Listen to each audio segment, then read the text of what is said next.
একবার চলে যাব, আমার সহকর্মী অঞ্জন রায় আমাদের সঙ্গে টেলিফোন লাইনে রয়েছেন।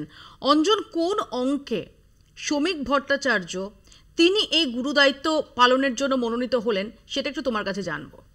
দেখো, দুটো মূলত প্রধান দায়িত্ব ভাগে যদি ভাগ করো, একটা হচ্ছে যে দ্বিতীয় কোনো অপশন ছিল না কেন্দ্রীয় নেতাদের কাছে শ্রমিক ভট্টাচার্য ছাড়া, কারণ সুকান্ত মজুমদার কেন্দ্রীয় মন্ত্রী হয়ে গেছেন, ফলে তাকে বড় দায়িত্ব পালন করা হচ্ছে। দ্বিতীয় আর কোনো নেতা নেই যিনি শ্রমিক ভট্টাচার্য ছাড়া যাকে সভাপতির দায়িত্ব দেয়া যায়। আর দ্বিতীয় যে অঙ্কটা, সে অঙ্কটা হচ্ছে পরিষ্কার, পুরনো এবং নতুনদের মধ্যে একটা যোগসূত্র শ্রমিক ভট্টাচার্যকে দিয়েই করা সম্ভব 26-এর বিধানসভাকে মাথায় রেখে। কারণ শ্রমিক ভট্টাচার্য বহু পুরনো দিনের কর্মী, তিনি 10 জন রাজ্য সভাপতি নিয়োগ দেখেছেন, তাদের আন্ডারে কাজ করেছেন এবং তাদের বিদায়ও দেখেছেন। শ্রমিক ভট্টাচার্য 11তম সভাপতি হলেন। ফলে তার অভিজ্ঞতা, তার কাজের ধরন এবং আজকে যারা ইয়াং জেনারেশন বিজেপিতে এসছে সেখানেও তিনি সমভাবে পরিচিত। ফলে এই দুটো অঙ্ককে মাথায় রেখেই মূলত কেন্দ্রীয় নেতৃত্ব সিদ্ধান্ত নিয়ে ফেলেন যে সুকান্ত মজুমদারকে আর মনোনয়ন না দিয়ে শ্রমিক ভট্টাচার্যকে নতুন মুখ হিসাবে নিয়ে আসার জন্য। আমি অঞ্জন এখানে একটু তোমার কাছে জানার চেষ্টা করবো যে আমরা জাস্ট কিছুদিন আগেও দেখেছি যে দলের মধ্যে থেকেই দিলীপ ঘোষ, তার অনুগামীরা, তারা একাধিকবার দিলীপ ঘোষের নেতৃত্বের পক্ষে সওয়াল করেছেন। আমরা একদিকে দেখেছি যে শুভেন্দু অধিকারী এবং শুভেন্দু অধিকারীর অনুগামী যারা, তাদের একটা অবস্থান রয়েছে। সুকান্ত মজুমদার, দিলীপ ঘোষ, অনেকগুলো পাওয়ার সেন্টারের ইঙ্গিত বিভিন্ন সময় উঠে এসেছে বিজেপির অভ্যন্তরীণ রাজনীতিতে। সেখানে দাঁড়িয়ে শ্রমিক ভট্টাচার্যের অবস্থানটা কোথায়?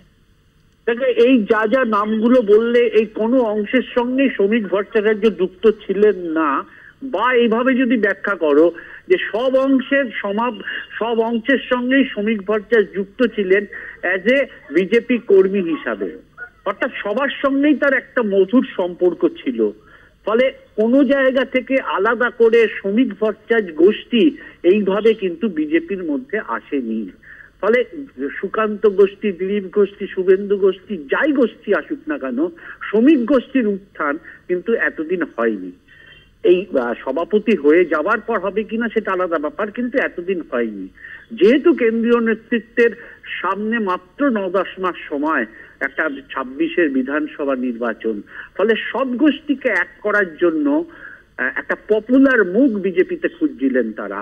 সেক্ষেত্রে তাদের চয়েস এতদিনের কর্মী, প্রায় 40-42 বছরের কর্মী বিজেপির, যিনি কোনোদিন দল পরিবর্তন করেননি, জিতেছেন, প্রস্তাব এসছে অন্য দল থেকে, তবুও যাননি, এই বিজেপিতেই থেকে গেছেন।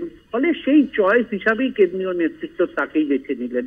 এটাই তোমার কাছে আমার শেষ প্রশ্ন, সেটা হচ্ছে আরএসএস এর সঙ্গে শ্রমিক ভট্টাচার্যের সম্পর্কটা সেটা কি রকম? এই দীর্ঘদিন ধরে শ্রমিক ভট্টাচার্য তিনি গেরুয়া শিবিরেই রাজনীতি করছেন, আমি এটা একটু তোমার কাছে জেনে নেওয়ার চেষ্টা করব। দেখো, শ্রমিক ভট্টাচার্যের উত্থানই কিন্তু আরএসএস এর মধ্য দিয়ে।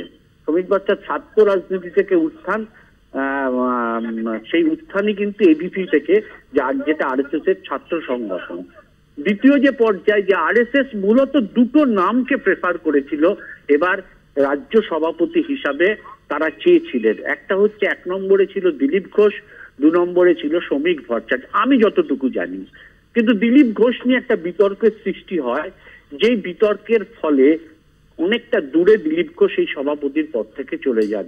স্বাভাবিকভাবে সেকেন্ড নাম হিসাবে শ্রমিক ভট্টাচার্যের নাম উঠে আসে, যেহেতু তিনি আরএসএস এর খুব এই মুহূর্তে রাজ্যসভার সাংসদ এবং অপারেশন সিঁদুর নিয়ে গোটা বিশ্বে যেভাবে তিনি ব্যাখ্যা করেছেন ভারতবর্ষের বিদেশ নীতিকে, তাতে প্রধানমন্ত্রী থেকে শুরু করে আরএসএস এর কেন্দ্রীয় নেতারা সবাই তার উপর সন্তুষ্ট।